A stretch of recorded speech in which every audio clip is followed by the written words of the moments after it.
Donc moi, je suis une pure liégeoise. Je suis née donc à Liège.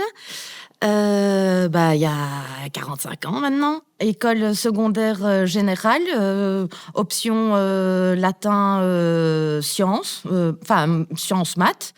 Et puis donc j'ai fait l'université en option psycho et j'ai tout de suite démarré alors dans le secteur des ressources humaines, mais avec le côté à la fois stratégique et administratif de la fonction. Voilà. J'ai appris sur le terrain ce métier d'indépendante, quoi. Et quand je dis indépendante, ça voit le côté marketing, le côté commercial, gestion des contrats, réunions, candidats. C'est comme ça que je me suis lancée en tant qu'indépendante, quoi. Donc, techniquement parlant, tout devait très très bien se passer. Début 2020, on va commencer à parler de cette crise sanitaire du Covid. Mais c'était fort éloigné, ça se passait en Chine. Moi, j'ai envie de dire, dans mon tempérament en tant qu'indépendante, c'est dans nos tripes, quoi qu'il arrive, on rebondit et on avance. Et on verra le cas échéant, s'il y a un souci, on fera face. Mais à aucun moment, je n'avais anticipé... c'est même pas une question d'horreur. Ça a été la chute. Vraiment, dans le sens où du jour au lendemain, on a annoncé le confinement. Moi, sans rire, je devais démarrer une mission le 20 mars. Et le 24 mars, on est tous confinés. C'est fini. Il n'y a plus rien. Et là, l'horreur va vraiment démarrer.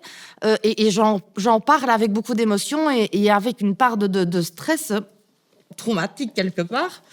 Parce qu'à partir de ce moment-là, faut se dire, même si, j'ai la maturité ou pas l'intelligence, de garder un certain contrôle. Là, en fait, le problème, c'est que je pouvais plus me retourner. Parce que ma force, c'était quoi? C'est mon réseau. Mais mon réseau, c'était fini. On était confinés. Je pouvais plus aller à l'extérieur. Et là, à ce moment-là, on n'a pas été accompagnés. Tout nous est tombé dessus. Mais je suis pas la seule dans ce cas-là. Et c'est vraiment ce côté, on rentre en mode survie. Moi, je me suis retrouvée sans facturation et donc sans liquidité. Et donc, l'État s'est retourné contre moi en disant vous nous devez autant à la TVA, vous nous devez autant aux impôts, vous nous devez autant au secrétariat social, Etias assurance leasing, on ne vous veut plus parce que vous êtes mauvais payeur. J'ai été éjectée à ce niveau-là.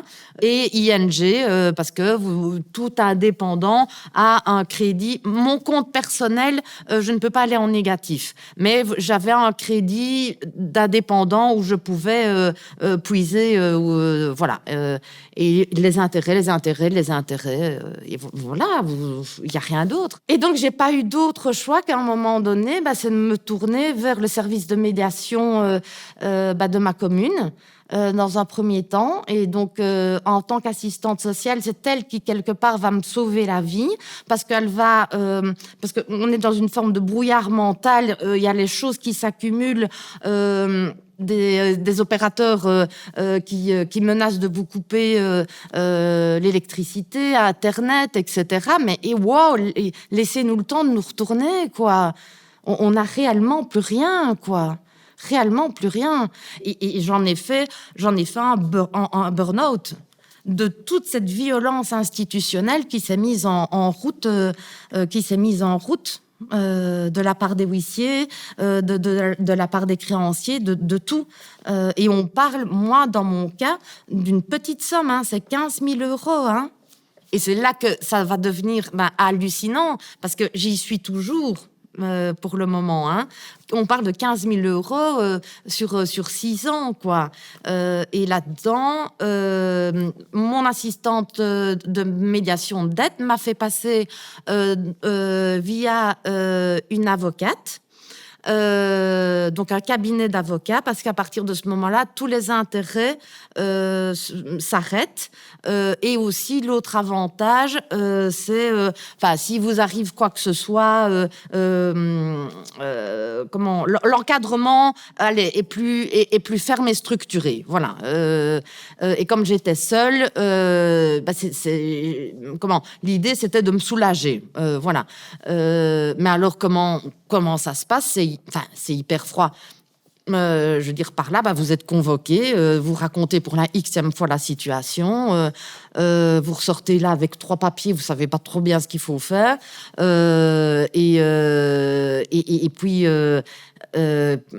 puis les discussions vont se faire par mail, quoi. Voilà. Ce que je gagnais, entre guillemets, ça passe par son cabinet. Elle alimente, j'ai envie de dire, mon portefeuille. Elle paye mes créanciers, entre guillemets, chaque année. Et donc, j'ai envie de dire, comme une grande madame, elle va commencer à faire tout un plan. Il me faut autant pour ça, il me faut autant pour ça, il me faut autant pour ça.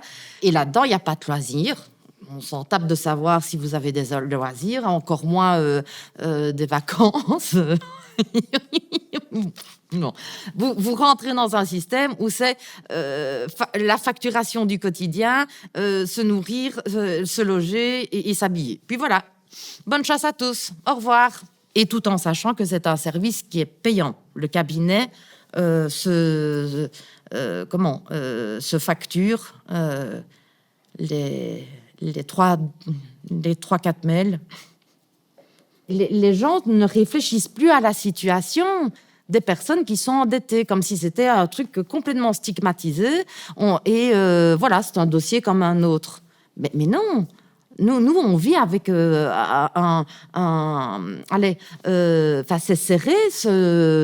C'est serré.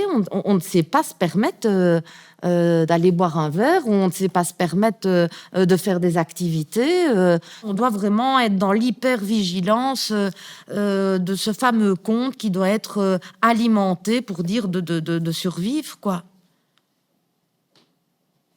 Et de sortir de cette stigmatisation et de sortir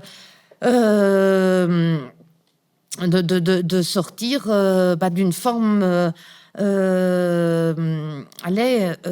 d'une forme de précarité, voilà.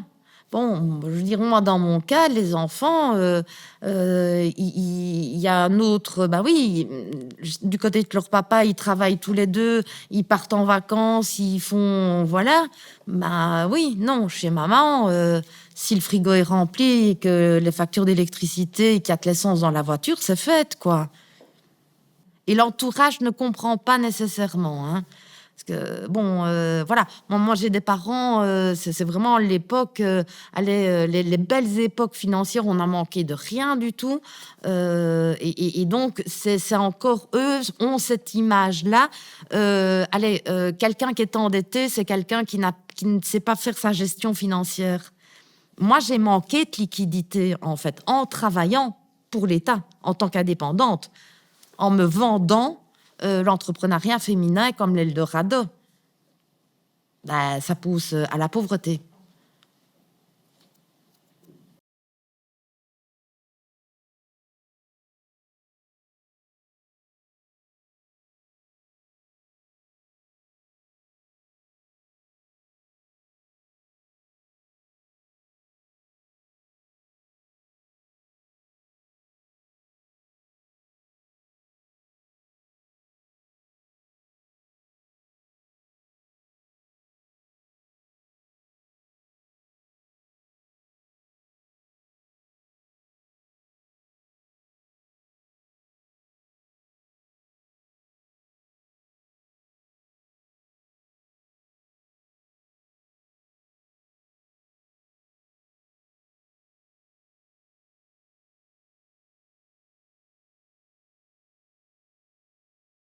Een initiatief van de federale overheid.